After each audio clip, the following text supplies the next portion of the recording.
started. And I can say, like, it goes to the community protocols and even who can see what. If it's something sacred or it only should be kept within your community, you can lock it down so only your community can see that. So it's not accessible to the public. If it's anything that you're scared to have people take and use and twist it or whatever, you could just make that not accessible for those stories. That would be my answer. I also, from a librarian standpoint, I can say that we're working. I belong to a national committee, as does Diana, and we're working on actually an Indigenous copyright statement and hoping to lobby the government as far as Indigenous copyright. So that the stories, you can't kind of take those stories, right? Like that they belong to community and community gets credited for those stories. So that's just kind of another layer. We want to know more. We are writing a paper in relation to community.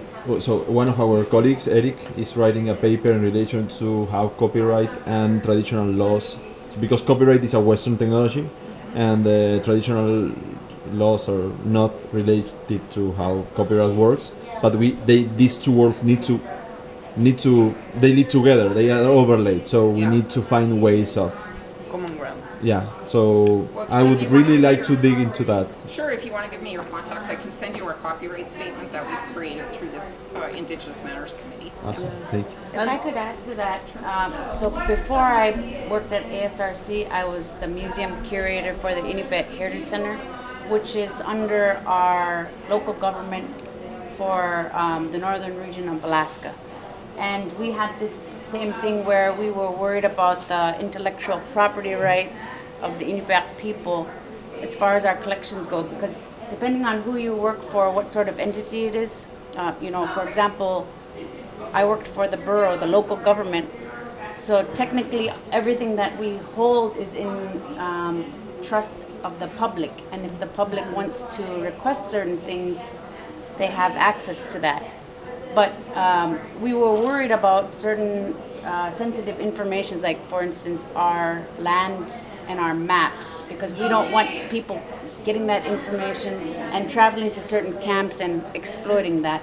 So we had to make sure, since we were a public entity, we had to make sure that it was in our policies so that it could be referred to that, no, you can't get this, or if you are asking for this, we need to know why, or anything could just be flatly outright denied by the director because it's written in the policy that you could do that. So that might be a simple way to make sure your information is safe.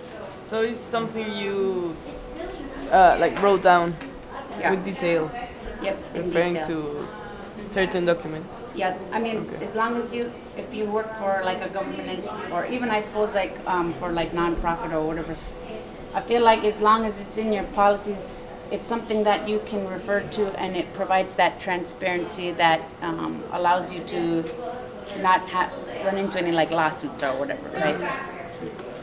I was gonna ask you, how did you do like the categories to work in that software? Is it? How did you sort of, pardon me? How did you think or classify the content? I mean, I'm sure you know a lot because of the work you do, but when it comes to working also with Indigenous knowledge, and they have like their own ways of categorizing, how did you do it? So again, we're really beginning with the provincial rollout right now. We're very at the beginner stage, but Edmonton Public, what they've done is open it up so the community is actually are the ones that classify it. Okay. Yeah, and it's community built, so again, it's up to the community if they only want their story shared within their community or within their family or to their own gender or whatever. They set that all up. Like, we can go out and train people on how to use it and how to kind of capture that, but then after that, they have ownership of it. They have total ownership of it. And if there's any kind of hate stuff or whatever someone uploads, like, we have the right to, we'll pull that off.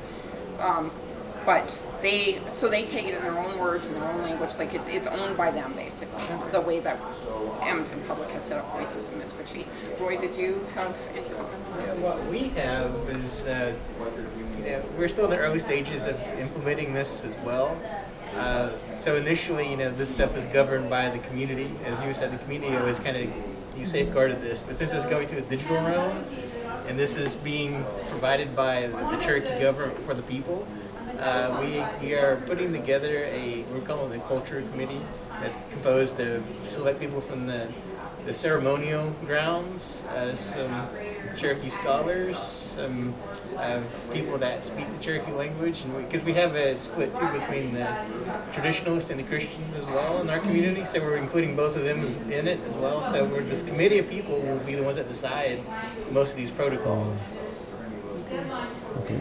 It's a very good question about library work in general, though, because many of our libraries are really wanting to make their spaces and their collections much more welcoming to their Indigenous patrons and to neighboring Indigenous communities.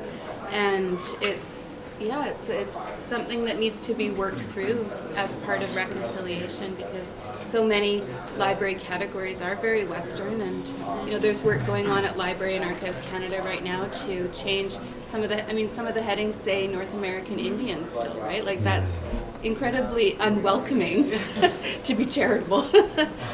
So there's a lot of work going on, and Colette's doing some of that work through the committee she mentioned, and the University of Alberta is doing a lot of that work at the library school.